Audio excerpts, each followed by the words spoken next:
여러분 안녕하세요. 오늘은 정연의 쓸데있는 인문학 교실 코너인데요. 오늘 영상은 인간관계에 대한 영상입니다. 여자가 만나면 같이 망하게 되는, 꼭 피해야 될 그런 남자의 유형인데요.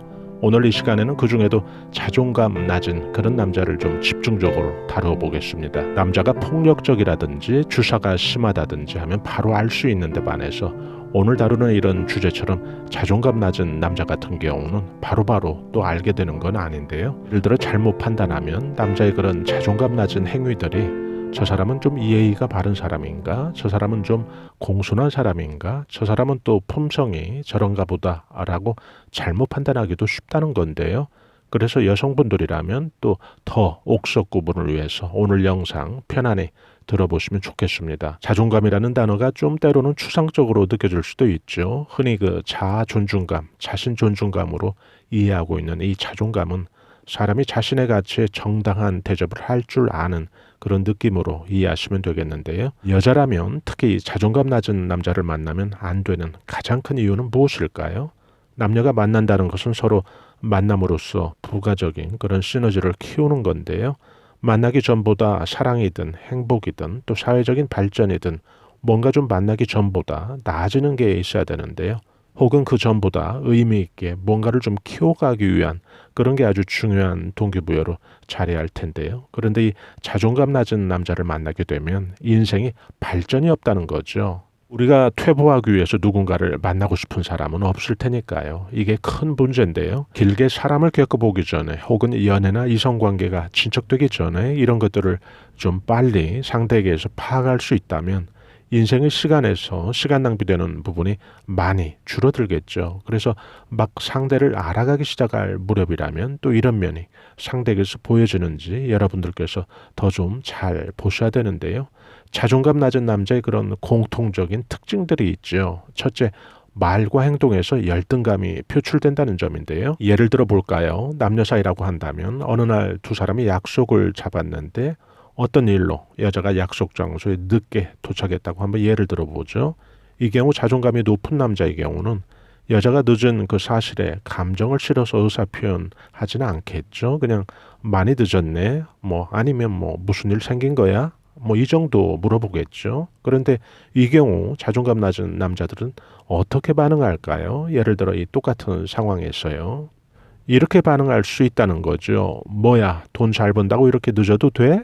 혹은 나보다 더 번다고 이렇게 사람을 무작정 기다리게 해도 돼? 이런 식으로 여자가 늦게 된 그 일이나 사연보다는 자신의 처지와 또 상대방의 처지, 입장, 지위를 비교하면서 평소 가지고 있는 비교 열쇠라고 생각했던 그 부분을 언급한다는 거죠. 열등감인 거죠.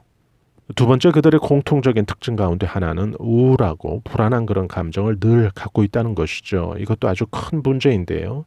지금 당장 표현하거나 폭발하진 않았어도 이런 자존감 낮은 남자의 특징 가운데 이런 면이 있다면 지금은 당장 무슨 일이 안 생겼지만 여자가 불안해서 살 수가 없죠.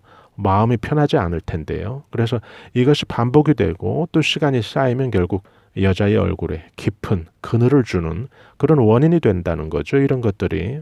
셋째는 매사에 부정적이라는 거죠. 나중에 보면 하게 될 일도 그냥 조건반사식으로 못해 혹은 안 돼 혹은 노라고 먼저 꼭 말을 하고 나중에 보면 또 안 하는 것도 아니고 다 할 거면서 입에 아주 무의식 중에 이런 말투가 배어 있다는 거죠. 넷째, 이들의 공통적인 특징 가운데 하나가 또 분노를 늘 키운다. 이게 문제인데요.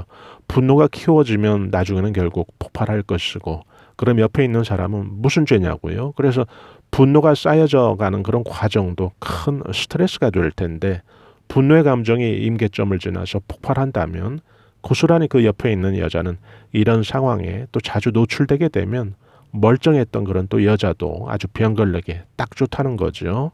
다섯째, 그들의 공통적인 특징은 또 위선적이다라는 거죠. 부부라고 한다면 예를 들어 집 밖에서의 행동과 집 안에서의 행동이 아주 다르다는 거죠. 자존감이 낮다 보니까 집 밖에서는 소극적이고 위축적이고 부부금술 좋은 것처럼 또 행동해야 되고 또 자존감 높은 그런 사람처럼 행동해야 되고 이런 식이라는 거죠. 그리고 집 안에 들어오면 집 밖에서 그런 위선적인 가식적인 또 자신의 평소의 정체성과 간극이 아주 큰 그런 페르소나에 탈을 쓰고 행동하면서 느낀 스트레스를 집안에서 푼다는 거죠. 그래서 여자만 죽어나는 거죠. 이 속을 모르는 제3자나 집 밖에서의 사람들은 평판을 그냥 가정적이고 법 없이도 사는 아주 좋은 남편 그렇게 생각을 할 수가 있다는 거죠. 여섯째, 자존감 낮은 남자들의 공통적인 특징 가운데 하나는 자존감이 낮아서 풀지 못한 그런 사회적인 성취나 또 자아실현의 욕구를 일탈된 다른 곳에서 푼다는 거죠. 이때 나타나는 게 집착과 중독성의 그 특징인데요.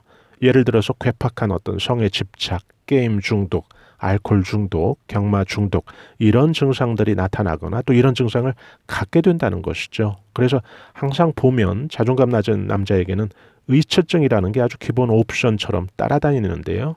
이런 것도 아주 은근히 사람 아주 피를 말리는 건데요. 일곱째, 측정할 수 없는 폭력적인 기질이 내재되어 있다는 점이죠. 잘 드러나지 않는 그런 내면의 심리적인 그런 기저에는 이것이 존재한다는 거죠.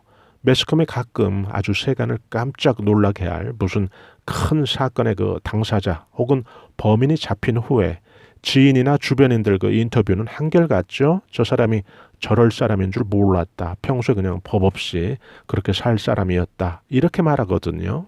오늘 간단히 자존감 없는 남자에 대해서 살펴보았습니다. 이 영상을 듣고 계신 분들 가운데 미혼이나 또 싱글이어서 누군가를 만날 그런 입장의 여성분들에게 작은 또 참고가 된다면 좋겠고요. 혹은 부모의 심정으로 또 나이든 따님이 있는 경우라면 또 나중에 시간 나시면 오늘 이 영상의 내용 누구나 뭐 다 아시는 내용이지만은 또 이런 이야기 한번 또 잔소리처럼 자녀들에게 해주면 아무래도 작게라도 도움이 되겠죠. 자존감 낮은 남자를 만나면 절대로 안 되는 그 이유는 인생이 한 번뿐이라는 그 이유 때문이죠. 그런 소중한 인생을 망쳐서는 안 되는 거죠. 더욱이 자신이 원인이 아닌 옆 사람 때문에 자신의 그런 소중한 인생과 시간들이 무의미하게 보내져서는 안 되는 거니까요. 오늘 영상을 들어주신 여러분들 한 분 한 분마다 멋지게 자아실현하면서 세상에 온 보람 크게 느끼시면서 행복한 일상 누리시길 바랍니다. 대단히 감사합니다. 여러분 안녕히 계세요.